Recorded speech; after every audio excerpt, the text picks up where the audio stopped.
First she was terrified of the deerskin. She didn't know what to think of it, but now she likes it.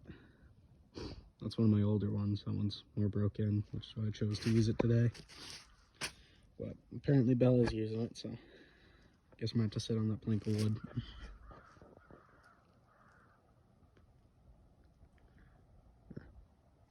So today we're gonna be doing some basic cordage making with some basswood cambium. So you're just gonna want a few fibers. Depending on the size of the cordage you want to make, you're gonna need probably less than this. Honestly, this is probably quite a bit. But I'm just going to use a couple fibers because I want it for sewing cordage, maybe fishing line, nets, stuff like that. The thicker you want it, the more fibers you're going to have to add. That's basically how it works. So I'm going to be working with 2 or 3 long fibers to begin with, and I'll work in more as I go.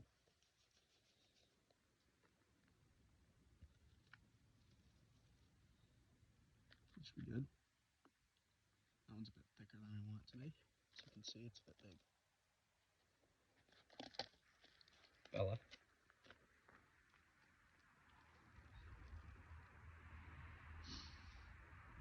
That should be fine. So I got 3 fibers here. 3 fibers. What I'm going to do is I'm going to take them, fold them in half like this. Now these are already dry, so I don't have to worry about drying them or anything. If they were wet, you'd have to dry them.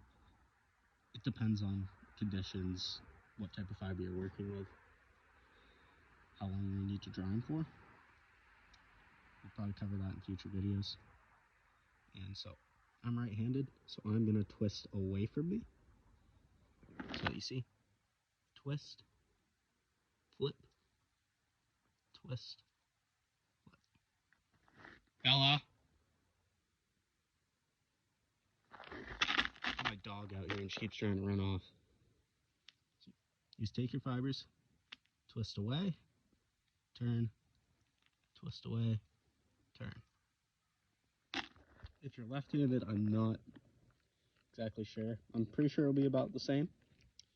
But I've been trying to do it left-handed for a few minutes now, it's just not working. Because I'm not left-handed, so I'm pretty terrible at trying to do stuff left-handed.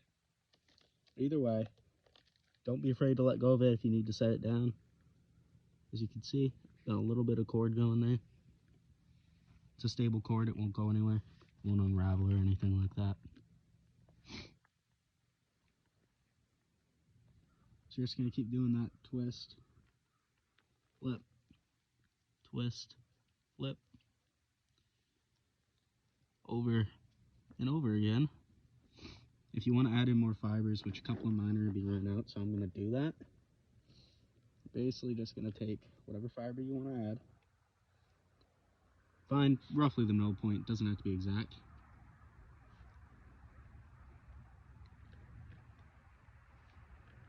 You're just going to lay it across your previous fibers, pinch it in like that, just hold it, take it, twist, twist, twist and turn. And you can do that as many times as you want. I do recommend only putting maybe 1 or 2 fibers in at the same time, give it a couple twists, and then you can add more if you want. Just try to keep a steady fiber count if you can, or a general thickness. Some fibers are going to be thicker than others.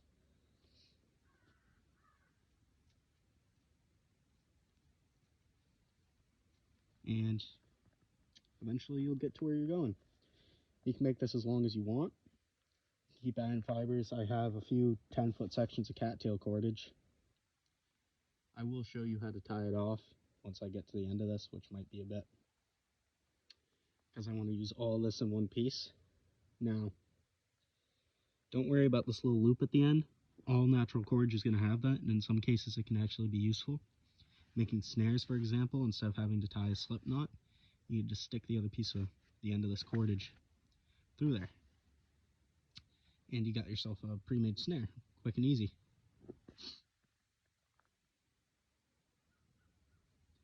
So, I'm going to continue making this, and I will let you know when I go to tie it off.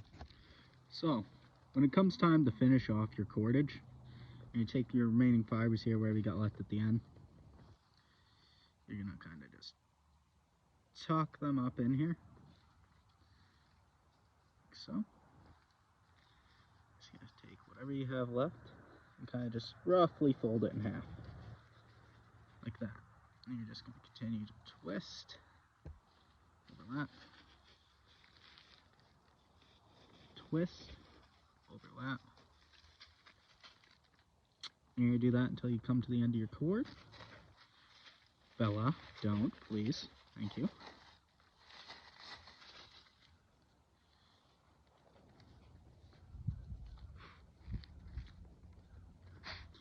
And there we go. Finish it off.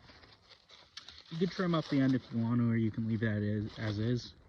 Really depends on what you want to do with it. For me, this is good. This will probably be used in another project tomorrow. What part of it, I'm not sure. Crows are happy about it, apparently. Probably cut the end off for this one at some point when I go to tie it off. Or whatever project I'm using it for, which you'll probably see tomorrow.